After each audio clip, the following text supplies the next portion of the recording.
Gracias, presidenta. El senador Gil, bueno, a ver, parece que no me entendió el senador Gil. Una precisión conceptual.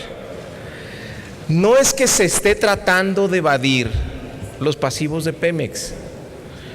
Un pasivo contingente, por definición, es si ocurre o no un hecho determinado.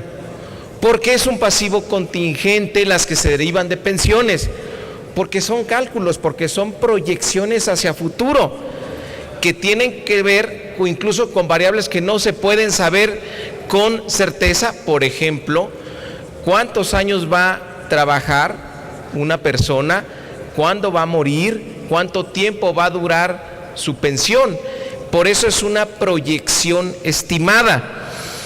Y yo sostengo que esto es un mero truco que se está poniendo en esta ley, porque pedí que se dijera aquí cómo se va a transitar este pasivo contingente a convertirlo en un pasivo directo, porque estamos hablando de dos momentos distintos en el tiempo.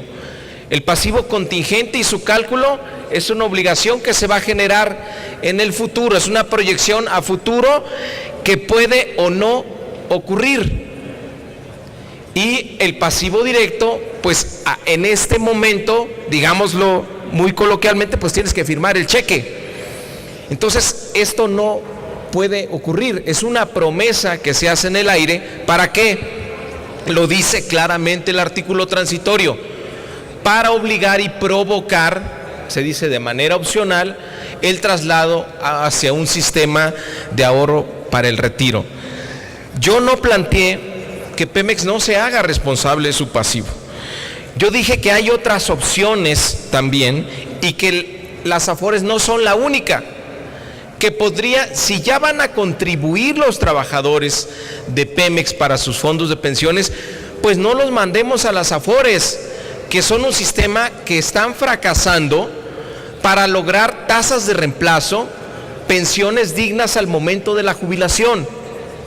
En este caso, que son trabajadores con mayor nivel de ingresos, habría que calcularse si esa tasa de reemplazo puede llevar a pensiones más o menos dignas. Pero el resto del sistema de Afores, que ya lo decía Mayans, la gran mayoría de las personas que están cotizando no van a alcanzar siquiera la pensión mínima de un salario. Entonces, nadie está hablando aquí de que se van a evadir, sino que se analicen otras opciones y que no se utilice este artículo para engañar a los trabajadores y mandarlos a un sistema donde van a contribuir y al final de su vida laboral no van a tener un retiro digno.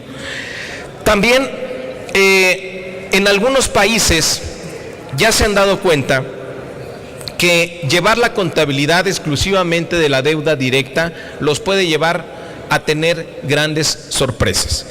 El Banco Mundial ya está trabajando en una metodología para generar indicadores de vulnerabilidad fiscal. Hay sistemas de presupuestación plurianual y de declaración de datos, por ejemplo, en Alemania, en Australia, Canadá y los Países Bajos y los Estados Unidos. La Oficina de Presupuesto genera un informe también con su cálculo.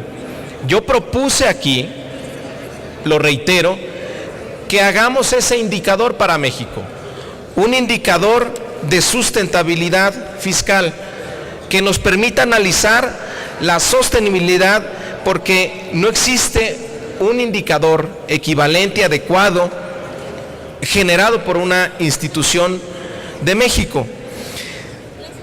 Si seguimos el argumento que ustedes están planteando, que incluso el secretario de Hacienda hizo, es que si los pasivos laborales son en realidad una deuda del Estado, entonces podría afirmarse que para evaluar la verdadera sostenibilidad de las finanzas públicas mexicanas se debe incorporar todo el débito reconocido, así como los pasivos contingentes totales que tarde o temprano deberá asumir el gobierno. Es decir, tengamos un análisis intertemporal de todos los pasivos del gobierno. Aquí hay una estimación independiente por parte de Pedro Vázquez Colmenares que se llaman Pensiones en México. Este es un estudio independiente donde dice que el resultado de las pensiones públicas del país arroja un pasivo actuarial o presión financiera total a precios actuales del 2010 de 104 puntos del PIB. Este es el dato que necesitaríamos calcular de manera sistemática año con año y nos daría un indicador más global del estado de las finanzas en nuestro país. Por eso lo peligroso del argumento es decir, si eso es deuda pública, entonces la consecuencia sería reconocer todo como deuda pública y entonces nos lleva hasta 100 puntos del PIB. Lo único que se incorpora en los criterios generales de política económica, pues es el pasivo pensionario del IMSS, de Pemex, de CFE y del ISSSTE. Entonces, si somos consecuentes en este argumento, nos tendríamos que llevar a deuda directa también pues más de 100 puntos del PIB y eso no me parece que no es posible. Senador Delgado, le pido concluir y le termino con esto. Conclusión es que Lavalle. no se trata de evadir el pasivo laboral. Lo que estamos diciendo, denunciando para los trabajadores de Pemex es que se les está poniendo una trampa para llevarlos un sistema de afores que hasta el momento lo que presenta ese sistema es que es incapaz de generar pensiones dignas. Por supuesto que estamos a favor de que se audite, que no se haga nada deuda pública si no ha sido auditada para que todos esos excesos no se trasladen a todos los mexicanos. Y por último quisiera insistir que le demos verdaderamente al Fondo Mexicano del Petróleo un carácter que nos lleve a cambiar las condiciones de competitividad de nuestro país, que mejoremos el capital humano, que lo invirtamos en educación, que cambiemos el orden de prelación para que ese 4% del PIB que se va a trasladar hacia el gasto público también tenga un orden de prelación y lo dediquemos a inversión en infraestructura de salud y educación, a investigación científica, desarrollo tecnológico y al financiamiento de la educación media superior de todos los jóvenes que en estos momentos la están abandonando. Un barril de petróleo en el subsuelo sigue contando como un activo. Un joven fuera de la escuela es un pasivo que el país nunca nos los va a perdonar. Muchas gracias. Senador, le consulto si acepta una pregunta del senador Lavalle. Sí, adelante. Adelante, sonido en el escaño del senador Lavalle, por favor. Gracias, Presidenta. Bueno, preguntarle con respeto al senador Delgado si ya tuvo la oportunidad de leer la iniciativa de leyes secundarias signada por el PRD, imagino que por usted también, donde en el artículo 3º ustedes plantean que Petróleos Mexicanos sea una empresa pública con carácter de organismo descentralizado. En consecuencia, con la propuesta que están haciendo, la deuda de los organismos descentralizados son el 100% de deuda pública, no una porción como lo estamos proponiendo en este modelo. Mira, senador, el debate no es si es deuda pública o no.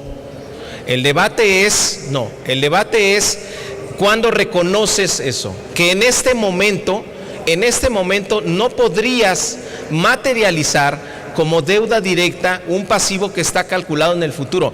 Por eso es contingente. Supongamos que quisieras llevar a bonos del gobierno en este momento el pasivo contingente de Pemex. No puedes saber la cantidad exacta. ¿Por qué? Porque son proyecciones financieras donde intervienen, por ejemplo, variables demográficas que están fuera de tu control. Por ejemplo, la esperanza de vida de los trabajadores, cuánto tiempo van a cotizar, cuánto tiempo van a cobrar su pensión. Entonces, el tema no es ese, el tema es que si somos consecuentes con esa argumentación, hay cálculos que te dicen que la totalidad de esos pasivos te llevan a 100 puntos del PIB. Por eso por eso la metodología de las finanzas públicas, de las cuentas nacionales, hacen esas dos clasificaciones, en pasivos que ya son directos, que están firmados por el gobierno, y pasivos que dependen de que ocurra un hecho.